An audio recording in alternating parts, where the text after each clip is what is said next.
남아프리카의 바벤바족이라고 있는데 여기에는 범죄가 거의 일어나지 않는다고 합니다. 보통 규범이 발달하지 않거나 그리고 윤리 이런 개념들이 발달하지 않은 그런 미개 사회에서는 범죄들이 많이 일어나기 마련인데 여기에는 선진국보다 더 범죄율이 굉장히 낮대요. 그래서 이제 학자들이 관심을 가졌습니다. 도대체 보통 아프리카에 있는 그런 부족 같은 경우에는 좀 이렇게 사람들이 좀 난폭하고 그리고 성격이 좀 급하고 그런데 어떻게 범죄가 가장 낮을 수 있는가 라고 관심을 가져서 가서 연구를 하기 시작했어요. 그래서 도대체 이유가 무엇일까 한참 연구를 하는데 어느 날 한 사람이 죄를 지었다고 합니다. 그래서 무슨 일이 벌어지나 봤더니 죄 지은 사람을 마을 광장에 몰아놓고 마을 모든 사람들이 일거리를 다 멈추고 다 모여들었대요. 한 명도 빠짐없이. 좀 이게 좀 신기하기도 하고 흥미가 가지 않습니까? 그래서 도대체 뭘 하려고 저러나 그랬더니 죄 지은 사람을 마을 광장 한가운데 세워놓고 한 사람씩 앞으로 나가는 거예요. 마을 사람들이 삥 둘러있고 그 앞에 한 사람씩 나갑니다. 사람들은 이렇게 생각했죠. 한 사람씩 가서 욕을 하거나 침을 뱉거나 뺨을 때리나? 그래서 여기서 죄를 지으면 저렇게 모든 사람에게 모욕을 당하니까 죄를 지을 수 없는 건가? 라는 생각이 들기도 했어요. 그런데 사람들이 가서 뭐라고 중얼거리더니 한 사람씩 다시 들어옵니다. 그래서 아니 도대체 뭐라고 하는 건가 해서 이제 알아봤더니 사람들이 그 사람 앞에 서서 그동안 그 사람이 살아오면서 했던 일들 중에서 선한 일에 대해서 그 사람에게 이야기한다고 합니다. 예를 들어서 지난주 월요일 날 네가 어디 무슨 커다란 돌이 길바닥에 있었는데 그걸 치운 걸 봤다. 너는 착한 사람이다. 이렇게 이야기하고 지나가는 거죠. 아이부터 어른까지 모두 이런 이야기를 하고 지나간다고 합니다. 절대로 농담해서는 안 된대요. 그리고 마지막 사람이 끝나면 족장 주체로 모든 사람들이 모여서 파티를 벌인대요. 이제 새롭게 태어났음을 기념하면서. 그런데 마지막 사람이 이르렀을 때 그 죄인으로 서 있는 사람은 거의 눈이 퉁퉁 분다고 합니다. 왜? 하도 울어가지고. 앞에서 사람들이 손가락질한 것도 아니고 뭘 이야기한 거예요? 너는 좋은 사람이다. 네가 한 일을 내가 알고 있다라고 이야기하니까 자신에 대해서 다시 한번 돌아보고 참회의 눈물을 흘린다고 합니다. 그리고 나서 새롭게 파티를 열고 그렇게 마무리한다고 해요. 이 이야기를 들으면서 이런 생각을 합니다. 많은 것들이 특히 문명이나 문화가 발달하고 사람들이 많은 것을 알게 되지만 점점 각박해지는 이유가 무엇일까? 예전에 비해서 범죄가 더욱더 악랄해지죠. 우리가 상상할 수 없는 그런 일이 벌어지지 않습니까? 그런데 그런 일을 한 사람들이 뉘우치고 회개하기보다는 뭐라 그래요? 나는 어린 시절부터 학대받았다. 나는 어린 시절에 관심을 받지 못하고 사랑을 받지 못한다라고 합니다. 물론 핑계가 되지 않아요. 그러나 우리가 한 가지는 한번 생각해 보자는 거죠. 사람들의 관심이 있었다면, 사랑이 있었다면 어쩌면 조금 더 나아졌지 않았을까요? 물론 이미 지나간 것에 대해서 이야기하는 것은 별 의미가 없지만 그런 생각을 해요. 그렇다면 앞으로를 내다볼 때 앞으로는 점점 더 세상에 안 좋은 일이 많이 일어날 것 같으세요? 아니면 일어나지 않을 것 같으세요? 더 일어날 것 같죠? 우리도 느끼고 있다는 겁니다. 세상이 점점 더 어떻게 지고 있다? 각박해지고 있고 서로 관심을 기울이지 않고 있다는 거죠. 그런데 그 부족 사람들은 평상시일까요? 어떤 사람이 죄를 지었을 때 그 사람에 대해서 이야기하기 위해서는 평상시에 어떻게 해야 돼요? 만약에 거기 가서 농담하거나 아무 말도 못하면 안 된대요. 그러니까 평상시에도 마을 사람들 보면서 사람들이 뭐 하는 걸 자꾸만 보겠어요? 좋은 일을 하는 것을 자꾸만 보겠죠. 그리고 사람들도 혹시나 내가 나중에 죄를 지을지 모르니까 평상시에도 어떤 일을 많이 하자? 좋은 일을 많이 하자라고 의식하면서 살아가겠죠. 그러니까 사람들도 좋은 일을 많이 하자 의식하고 또 서로 지켜볼 때 안 좋은 점을 보는 것이 아니라 좋은 점에 대해서 자꾸만 찾으려고 하니까 이런 마을에서는 범죄가 많이 일어날 리가 있겠습니까? 서로 관심을 가지고 긍정적으로 바라봐 주니까 안 좋은 일이 많이 생기지 않는다는 거죠. 그래서 저도 소망해요. 우리나라, 아니 우리 본당만이라도 서로에 대해서 좋은 것만을 바라보면서 판단하지 않는다면 얼마나 행복할 수 있을까? 내가 누군가에 대해서 부정적으로 판단하고 단죄하는 그 순간 가장 불행한 것은 누굽니까? 내 자신이라는 거죠. 그 사람 볼 때마다 기분이 안 좋아요. 의심하게 됩니다. 그러니 내 마음에 평화가 있을 리가 없죠. 그래서 절대로 다른 사람에 대해서 부정적인 판단은 하지 않는 것이 정신건강에 이롭고 영혼에도 이롭다는 거죠. 오로지 판단은 누가 하십니까? 하느님께서 하신다는 거죠. 이걸 우리가 잘 묵상해야 돼요. 모든 것에 대해서 한 걸음 물러나란 말이 아니라 어쨌든지 간에 좋은 것을 보기 위해서 노력하지 않으면 결국 우리도 하느님께 심판받을 수밖에 없다는 것을 분명히 기억해야 합니다. 오늘 복음을 보면 아주 유명하죠. 천주교 신자가 아닐지라도 이 대목은 다 한 번쯤은 들어봤지요. 가늠한 여인이 잡혀와서 심판을 받습니다. 이것은 여러 문학 작품의 모티브가 되었죠. 그림이라든지 소설이라든지 돌아온 탕자와 더불어서 굉장히 많이 쓰인 그런 소재였을 거예요. 그런데 이 이야기는 옛날의 이야기가 아니라 바로 지금의 이야기입니다. 하지만 여기에는 신앙적인 관점에서 또 다른 것을 바라볼 수 있다는 거죠. 복음 말씀이라는 것은 2000년 전의 이야기가 아니라 우리들의 이야기이기 때문입니다. 복음을 묵상할 때는 내가 어디에 있는지 오늘 복음 안에서 등장인물 중에서 내가 어디에 서 있는지를 제대로 볼 줄 알아야만 복음 말씀을 깊이 받아들일 수 있다는 거죠. 가늠한 여인이 붙잡혀왔고 사람들이 손에 뭘 들고 있어요? 돌을 들고 있습니다. 그 여인을 치려고 하죠. 그리고 예수님이 그들 한가운데 서십니다. 그런데 이 이야기의 주인공은 여인이 아니에요. 사람들도 아닙니다. 이 이야기의 주인공은 바로 예수님이라는 거죠. 새로운 이야기의 전개로 완전히 판이 뒤집힙니다. 그래서 말씀에 대해서 좀 깊이 파고 들어야 되는데 이제부터 잘 들으셔야 돼요. 조금은 어렵지만 조금만 생각해 보면 고개를 끄덕일 수 있기 때문입니다. 예수님께서는 이른 아침에 올리브 동산에 올라가십니다. 올리브 동산은 여러분들이 한 번쯤 들어보셨죠? 겟세마니 동산이라고도 하죠. 그래서 예수님께서 주로 뭐 하러 가셨죠? 약수물 드시러? 기도하시러 가십니다. 그런데 예루살렘 성전이 있어요. 이 성전이 이스라엘의 중심입니다. 그런데 올리브 동산은, 겟세마니 동산은 바로 예루살렘 성전의 동쪽에 있어요. 동쪽에서 뭐가 떠오르죠? 해가 떠오릅니다. 이른 아침에 해가 떠오르면 올리브 동산을 타고 성전으로 이렇게 들어온다는 거죠. 이걸 한번 머릿속으로 이미지화 시켜보세요. 아침이 됐을 때 동이 터오를 때 조그만 동산 거기에서 햇볕이 이렇게 들어오면서 바로 성전으로 빛이 비춰지는 거죠. 아주 조그맣지는 않으니까. 그래서 이렇게 빛이 비춰질 때 성전으로 빛이 들어가는 느낌은 기도하는 사람에게 신비감을 더하는 거죠. 빛이신 하느님께서 바로 거기 오시기 때문입니다. 그런데 오늘은 바로 올리브 동산에서 이른 아침에 누가 내려오시죠? 예수님께서 내려오십니다. 어디로? 성전으로 들어가신다는 거죠. 마치 아침에 빛이 올리브 동산을 타고 성전에 들어가듯이 누가 들어가십니까? 예수님께서 들어가신다는 거죠. 즉 무슨 얘기예요? 예수님께서 바로 빛이시라는 거죠. 빛이신 하느님이시라는 얘기입니다. 요한복음에서 올리브 동산에 대한 이야기는 많지 않습니다. 오늘 여기서만 나온다는 거죠. 근데 요한복음을 보니까 빛과 어둠의 싸움에 대해서 우리에게 이야기하죠. 빛이 세상에 오셨어요. 그런데 어둠이 빛을 이겨본 적이 한 번도 없습니다. 어둠은 빛을 받아들이지 않아요. 그래도 빛은 자신의 활동을 한다는 거죠. 이제 요한복음사가는 이른 아침에 예수님께서 올리브 동산에서 기도를 하시고 예루살렘 성전으로 들어가신다는 것을 우리에게 알려주고 있는데 이것은 마치 빛이 성전에 들어오듯이 예수님께서 빛으로서 성전에 들어가고 계신 겁니다. 모든 것이 바뀌기 시작을 해요. 그런데 성전에 들어가셔서 예수님께서 무엇을 하시냐면 사람들이 많이 모여드니까 앉아서 가르치기 시작을 하십니다. 예루살렘 성전 중심에는 지성소가 있고요. 지성소에는 바로 계약의 궤가 있죠. 약속의 궤라고도 하죠. 이게 무엇입니까? 바로 하느님께서 거하시는 곳, 하느님께서 좌정하신 곳. 이 안에는 무엇이 들어있습니까?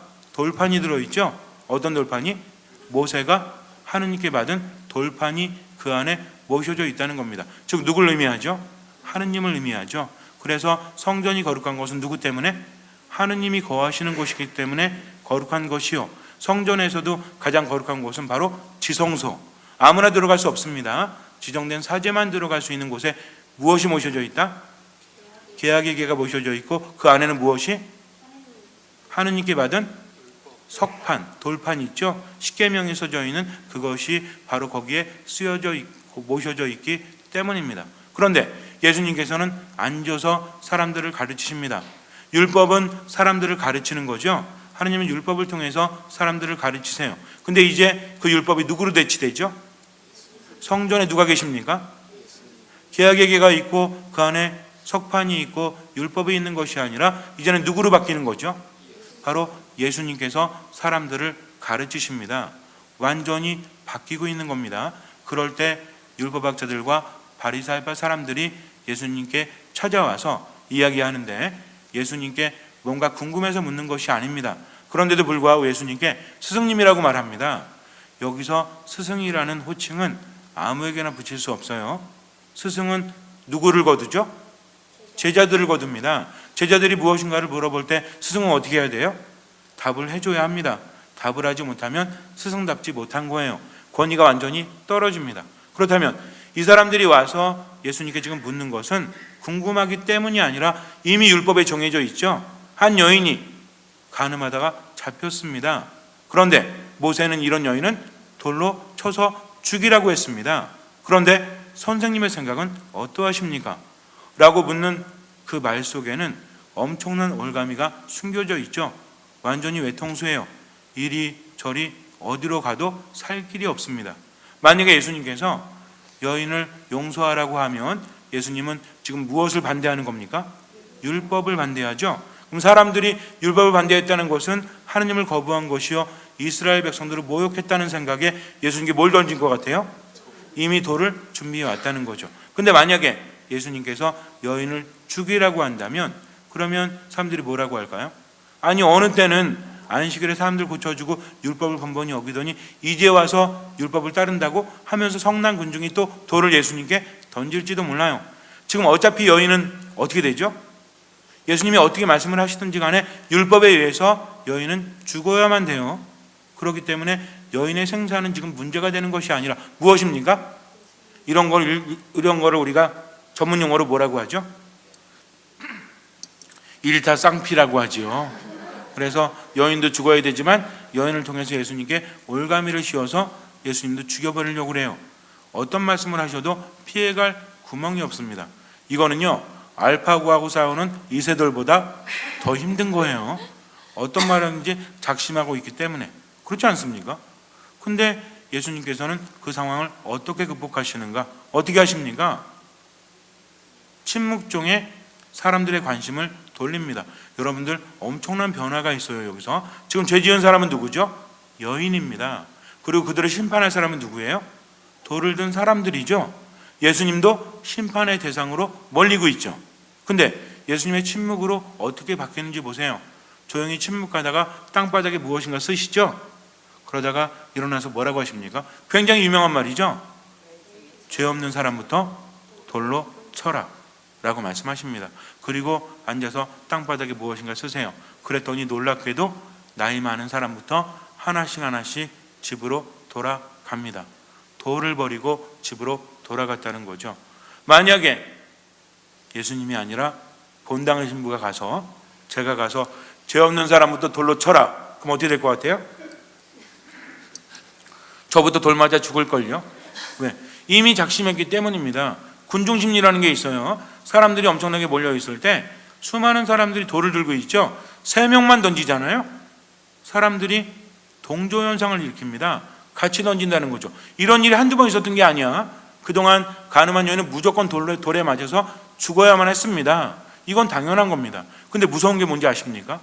이 여인이 죄를 졌기 때문에 돌에 맞아 죽는 것도 있지만 사람들의 분노가 거기를 향한다는 거죠. 불특정 다수를 향한 것이 아니라 특정인을 통해서 내 분노를 쏟아붓고 있습니다. 사람들이 얼마나 악랄한지 아십니까?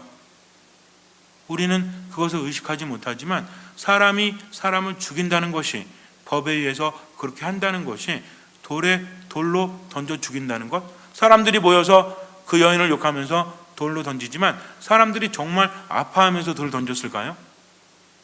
불이 나면 불이 난 집 주인은 애가 타지만 불구경하는 사람은 어때요? 신나죠. 그리고 길거리 가는데 여자 둘이서 머리끄댕이 잡고 싸우면 어떻습니까? 그러면은 당사자들은 굉장히 당혹스럽고 힘들지만 보는 사람 어때? 막 휴대폰을 찍어가면서 나 되게 웃긴 거 보고 있거든 하면서 바로 인터넷에 올라올지도 몰라요. 자기 일이 아니면 그렇다는 거죠. 사람은 은근히 남을 심판하는 것을 즐기지 않습니까? 남을 단죄하는 것을 즐기지 않습니까? 좋은 말은 많이 없어요. 안 좋은 말이 난무합니다. 3년 전인가 어떤 아이돌 그룹인가 거기에 한 멤버가 암에 걸렸다고 그랬어요. 근데도 열심히 한다고 합니다. 그때 뭐라고 그래요? 네티즌들이 뭐라고 했는지 아세요? 야, 그렇게 뜨고 싶냐? 암에 걸렸다고 말해가지고 꼭 그렇게 뜨고 싶어? 차라리 뒤져라. 이렇게 댓글을 달고 난리가 났었습니다. 근데 이 사람 죽었어요. 아무도 책임지지 않습니다. 사람들은요, 자기가 던진 돌이 그 사람에게 무엇이 되는지 몰라요. 내가 던지는 돌에 죽는다고 생각하지 않아요. 어차피 죽을 거지만 나는 던지지만 이 사람을 죽인 건 누구다? 다른 사람이다라고 생각하고 돌을 던지고 있다는 거죠. 어쩌면 우리는요, 그렇게 돌을 던지고 있는 사람일지도 몰라요. 죄를 짓거나 그런 사람에 대해서 완전히 까발리고 그 사람에게 모욕을 주고 그렇게 하고 있는 마음이 있다면 그것이야말로 참으로 안타깝지 않습니까? 어쨌든 이 사람들은 지금 예수님을 죽이기 위해서 왔어요. 올가미를 씌우고 예수님이 어떤 말을 하든지 간에 돌을 던질 수밖에 없습니다. 아무나 반전을 일으키지 못하지만 예수님이시기 때문에 그렇다는 거죠. 이른 아침에 올리브 동산에서 성전으로 들어가셔서 가르치시고 모든 것을 바꾸신 예수님께서 지금 어떻게 하고 계시는지 잘 보세요. 땅바닥에 무엇인가 쓰셨다. 뭘 쓰셨는지 아무도 알지 못하지만 예로니모 성인은 이렇게 말합니다. 그때 예수님께서는 땅바닥에 사람들의 죄에 대해서 썼대요. 사람들이 돌 짚고 이제 무슨 말이든지 내가 던져서 죽일 거야 하고 있는데 땅바닥에 뭔가 쓰니까 사람들의 이목이 집중이 됩니까? 안 됩니까? 예수님은요, 여인에게서 사람들의 이목을 누구에게 바꾸는 거예요? 예수님 당신에게 바꾸고 있습니다. 모든 사람들이 예수님 바라보고 있다는 거죠. 그러면서 사람들은 예수님이 난처하다고 생각하지만 도리어 난처해지는 것은 바라보는 사람들이었어요.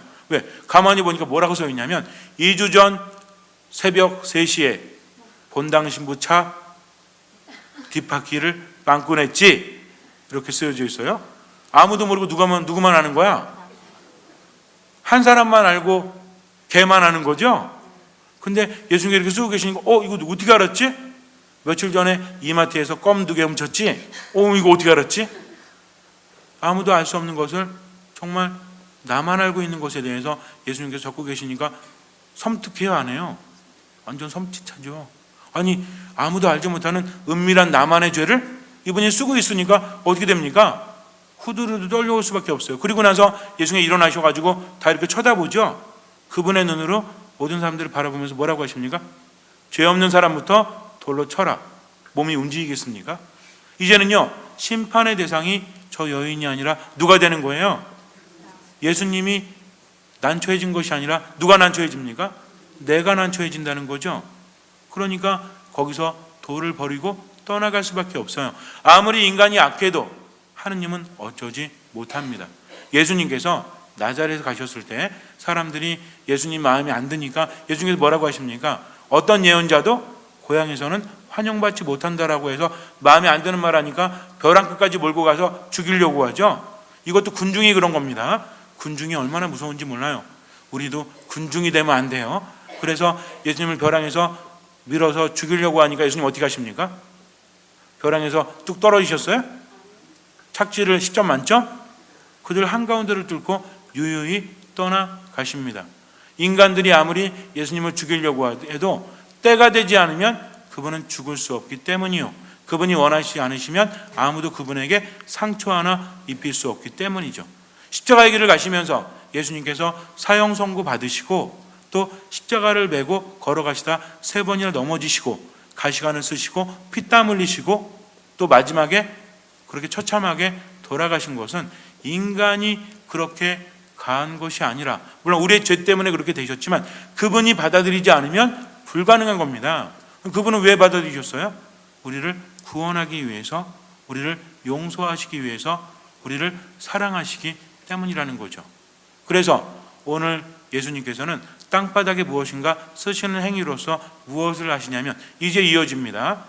모세가 하느님께 십계명을 받을 때 돌판에다가 누가 썼죠? 하느님의 손가락이 쓰셨죠? 그래서 거룩한 겁니다. 근데 땅바닥에 이제 누가 쓰기 시작해요? 예수님께서 쓰기 시작한다는 겁니다. 이미 올리브 동산에서 성전에 들어가시기까지 모든 것들이 바뀌는데 이제는 율법의 자리에 누가? 예수님께서. 율법은 사람들을 단죄하는 것이 아니라 율법의 근본 정신은 무엇입니까? 바로 사랑이라는 거죠. 사랑이 빠진 비판이나 사랑이 빠진 단죄는 아무런 의미가 없고 그런 사람은 하느님께로부터 단죄받을 수밖에 없다. 여인을 돌로 치려고 했지만 도리어 그 심판대는 자기들을 향했죠. 이것은 우리에게도 마찬가지예요. 첫째는 뭐냐면 주님은 자비로우십니다. 그분은 우리 모두가 구원받기를 바라신다는 거죠. 구원이라는 것은 단순히 죽은 다음에 천국에 가는 것뿐만 아니라 세상을 살면서도 평화롭게 사는 거죠. 세상을 살면서도 그분과 함께 힘을 받고 살아가는 겁니다. 소유를 따라가는 것이 아니라 존재를 따라가면서 순간순간을 행복하게 지내다가 마지막 눈 감았다 뜨니까 천국에 갈 수 있도록 주님께서 초대하시는 거죠. 근데 문제는 뭐냐면 그분 안에 머물기 위한 조건은 단 한 가지죠. 아버지께서 자비로우신 것처럼 우리도 자비로워야 된다는 거죠. 하지만 기도하지 않으면 절대로 자비로워질 수 없어요. 우리 어떻습니까? 용서해야 된다는 거 아는데 용서할 수 없는 사람이 있어요, 없어요? 어린 시절부터 살아오면서 또는 어른이 된 다음에 사무치게 나를 힘들게 했던 사람에 대해서는 분노하지 않습니까? 제가 예전에도 말씀드렸지만 죽기 일보 직전인데 이제 의사가 며칠 안 남았다고 했는데 그래서 제가 만나러 갔는데도 이제 오늘 내일 하시는 분이에요. 실제로 만나고 나서 이틀 만에 돌아가셨습니다. 근데 그분이랑 저랑 실갱이한 게 뭐냐면 도저히 용서할 수 없다는 거죠, 누군가를. 그럼 저는 용서해야 되지 않습니까? 어떻게 용서합니까, 신부님?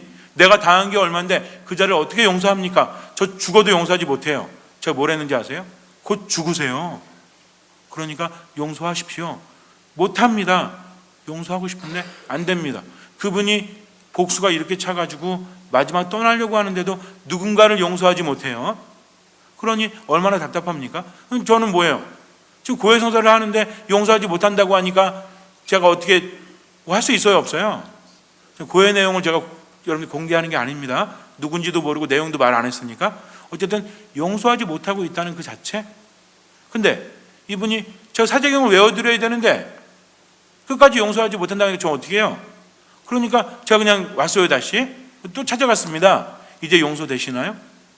아직도 안 된대. 시간은 급해 죽겠는데 왜? 제가 그랬어요. 아니 돌아가실 것 같은데 이 돌아가시기 위해서 지금 제일 중요한 게 뭔지 아십니까? 그랬더니 자기가 하느님께 용서받아야 된대요. 그러면 용서해야지 용서받을 수 있다니까요. 싫어요. 여러분 한번 생각해 보세요. 이분이 즐긴 게 아니라 얼마나 상처를 받았으면 그 순간에 용서하지 못합니까? 용서하고 싶은데 안 된다는 거죠. 근데 나중에는 세 번째 찾아갈 때 엉엉 우세요. 그러면 저도 용서하고 싶어요. 근데 안 됩니다. 그 인간만 생각하면 지금도 심장이 찢어질 것 같아요. 내 인생이 완전히 그 인간 때문에 망쳐졌고 이 병도 그 인간 때문에 생겼기 때문입니다. 그러는데 얼마나 슬픈지 몰라요. 그래서 이렇게 말합니다. 자매님, 어차피 삶은 지나가지 않습니까? 그러면 지금 자매님이 놓지 못하면 앞으로도 희망이 없잖아요. 그럼 여태까지 힘들게 살았는데 앞으로도 희망 없으면 그거 아니지 않습니까? 그러니까 제발 용서를 청하십시오. 하나님께 용서받아야 될 게 있어요, 없어요? 분명히 있죠. 어린 시절부터 지금까지 하느님 앞에 섰을 때 하느님의 심판대가 딱 있는데 이쪽에는 선이 있고 이쪽에는 악이 있는데 그동안 내가 살아오면서 행했던 모든 것들이 이 위에 올라가겠죠. 그럼 선이 좀 무거우면 천국 가겠죠. 근데 악이 무거우면 천국에 못 가겠죠. 그랬더니 자기는 죄를 지은 적이 별로 없대요. 그래서 사람을 죽인 적도 없고 거짓말도 별로 안 했고 그리고 뭐 훔친 적도 없고 그냥 그렇게 살았대요. 제가 할 말이 없잖아요. 그러다 이제 생각하는데 할 말이 생겼어요. 자매님, 착각하지 마세요. 악을 저지르지 않은 것이 선이 아닙니다. 지금 우리가 뭔가를 크게 착각하고 있는데 거짓말 안 하면 선행이에요? 훔치지 않으면 선입니까? 그거는 악이 아닐 뿐이지 선도 아니라는 거죠. 선은 적극적인 겁니다. 남을 도와주거나 남에게 무엇인가를 해주거나 적극적인 행동을 하지 않으면 선이 아니라는 거죠. 근데 삶의 기준이 뭐야? 죄 짓지 않았다는 거지. 죄 짓지 않았지만 죄 지은 게 있지 않습니까? 저울은 거짓말하지 않아요. 절대로 이 알파고보다 더 똑똑해가지고 절대로 거짓말하지 않습니다. 지금까지 내가 살아온 거 다 기억하고 있어요. 알파고도 이세돌 기보를 다 기억하고 있다죠. 오늘 이겨서 다행인데, 근데 가만히 보니까 어때? 내가 살아오면서 나도 잊었던 죄들이 쌓이기 시작하는 거야. 엄청나죠? 그러니까 이제부터 마음이 급해져요, 안 급해져요? 급해지지. 선행이라고 해봤자 몇 개 없는데 이것도 별로 크지도 않고, 그러니까 나중에는 걱정만 됩니다. 그 누구도 이 저울 앞에서는 절대로 선이 많을 수 없어요. 오늘 하루만 보세요. 누구 도와준 거 있습니까? 선행한 거 있습니까? 미워한 거 있어요, 없어요? 대답하지 마세요. 분노한 거 있어요, 없어요? 일주일을 볼까요? 일주일 동안 누구 죽여버리겠어. 또 지나가다가 차가 껴들면 어때? 저랑 이씨, 아유 진짜 이러면서 보복운전까지 아니더라도 안에서 엄청나게 욕해 되지 않습니까? 누구 마음에 안 들면 어때? 삿대지는 저런 인간은 빨리 뒤지지 않고 뭐하나? 이런 말 많이 했잖아요. 미우면 치를 떨면서 가만두지 않겠어. 이렇게 했지만 결국 선행한 건 뭐가 있습니까? 별로 없잖아요. 그러니 내 죄가 뭔지도 모르고 살아갔는데 이제 보니까 이렇게 죽으면 너무 억울하잖아요. 그러니까 용서할 수 있도록 주님의 도우심을 청하십시오. 마지막에 자매님이요, 엉엉 울면서 용서합니다. 근데 저는 용서할 자격이 없습니다 하면서 마지막 임종을 맞이하셨습니다. 주님은요, 영원 속에 계신 분이죠. 우리는 세상을 살면서 세상이 전부인 것 같지만 그렇지 않습니다. 우리가 하느님께 용서받아야 돼요. 근데 예수님께서 뭐라고 하십니까? 아버지께서 자비로우신 것처럼 너희도 자비로운 사람이 되어라. 너희가 남을 심판하지 않으면 하늘에 계신 아버지께서도 심판하지 않을 것이다. 얼마나 깊은 소식인지 몰라요. 아니, 나로 하여금 남을 판단하지 말라고요? 힘든 것만 바라보지 마시고요, 그 정도에서 하느님께 심판받지 않을 것이라면 이건 뭡니까? 완전히 떼끼리, 잘 모르시나? 그거 있잖아요. 이거 완전 신받다예요, 신받다. 내가 누군가를 용서하는 게 힘든데 용서함으로써 나도 용서받을 수 있다면 얼마나 행복합니까? 예수님께서 우리에게 자꾸만 사인을 주셨잖아요. 아버지께서 자비로우신 것처럼 너희도 자비롭게, 그리고 원수까지도 용서해야 한다. 그래야만 하늘에 계신 아버지께서도 너희를 용서하실 것이다. 너희가 심판하지 않으면 하늘에 계신 아버지께서도 심판하지 않을 것이다 라고 했는데, 우리는 내가 해야 되는 것만 생각하니까 무겁죠. 아니, 천주교 신자 돼가지고 좀 평화롭게 살려고 했는데 해라는 게 더럽게 많고 아주 더럽게 어려워요. 이게 아니라 그것만 하면 용서받을 수 있고 그것만 하면 심판받지 않는다는데 기쁜 소식이 아니겠습니까? 그렇지 않아요? 정말 대단하지 않습니까? 그래서 예수님께서는 비유를 통해서 우리에게 돌아온 탕자의 비유, 지난주에 우리가 묵상했죠? 돌아온 탕자 이야기에서는 주인공이 누구다? 탕자가 아니라 누구다? 탕자가 아니라 누구다? 자, 하나 둘 셋 모두 함께. 자, 탕자가 아니라 누구다? 그렇죠, 아버지라는 거죠. 죄를 짓고 왔는데도 아버지는 죄를 묻지 않고 안아주지 않습니까? 늘 기다리지 않았습니까? 이제 예수님께서는 바로 그것을 보여주시는 거예요. 당신이 새로운 모세가 되어서 이제 당신의 손가락으로 정말 완전한 하느님께서 새로운 계명을 우리에게 주신다는 거죠. 그래서 이 이야기는 최후의 만찬과 이어집니다. 예수님께서 뭐라고 하시죠? 내가 너희에게 새 계명을 주겠다. 너희는 서로 사랑하여라. 어떻게? 내가 너희를 사랑하였듯이 서로 사랑하여라. 놀랍게도 수많은 사람들을 보니까요, 누군가를 용서하지 않는 사람은요, 몸도 안 좋아집니다. 자비가 없는 사람은요, 삶의 행복도가 낮아질 수밖에 없어요. 근데 우리는 겸손해야 되죠. 내가 누군가를 용서할 자격이 있어요, 없어요? 살아가면서 나에게 피해를 준 사람, 사무치는 사람도 있지만 나 또한 죄를 짓습니까, 안 짓습니까? 죄를 짓는다는 거죠. 그러니까 의식하지 못하는 사이에 돌을 들면 안 돼요. 왜? 돌을 드는 순간 나도 심판대에 설 수밖에 없기 때문입니다. 그래서 늘 묵상하세요. 누군가 미워질 때는요, 내가 지은 죄는 없을까? 하느님 앞에 섰을 때 나는 과연 안전할까? 하면서 다시 한번 깊이 생각해 보라는 겁니다. 어떤 사람에 대해서도 그냥 부정적으로 감정적으로 판단하지 말고 왜 그랬을까 다시 한번 생각해 본다면 인생이 바뀌지 않겠습니까? 그래서 우리 마음속에 자비로움이 없다면 사랑은 당연히 없고요, 사랑이 없다면 하느님께서 계시지 않습니다. 쉬운 문제는 아니에요. 집에 가서도 곰곰이 묵상해 보세요. 도대체 여인이 왜 용서받았을까? 예수님께서 값을 치르셨기 때문입니다. 그분은 자비가 가득하신 분이기 때문이죠. 그러니까 사람들에게도 죄를 묻지 않고 죄 없는 사람부터 돌로 쳐라 라고 말씀하실 뿐입니다. 우리도 마찬가지예요. 자비로운 사람 되기 위해서 노력하지 않으면 결국 삶은 힘들 수밖에 없고 하나님 나라에 들어갈 수 없다. 그래서 기도만 열심히 하고 미사만 열심히 나오는 게 전부가 아니라 어떤 사람이 되어야 한다? 자비로운 사람이 되어야 한다. 누가 자비로우시니까? 아버지께서 자비로우시니까. 내가 남을 심판하지 않으면 나 또한 심판받지 않기 때문입니다. 잠시 눈을 감으세요. 얼마나 감사한 일이에요. 우리는요, 돌을 들고 있는 사람이라고 착각하지만 이 죄 많은 여인과 다를 바가 무엇입니까? 우리 다 마찬가지예요. 그러니 주님께서는 나를 보호하시고 나를 사랑하시고 나를 이끌어 주십니다. 아무런 걱정하지 말고 주님께 온전히 맡기고요. 혹시라도 정말 용서할 수 없는 사람이 있다면 용서할 수 있도록 주님께 지혜와 힘을 청하십시오. 그리고 거기서 자유롭게 살아가십시오. 주님께서는 그 믿음을 보시고 우리 삶에 놀라운 기적을 일으켜 주실 것입니다. 아멘.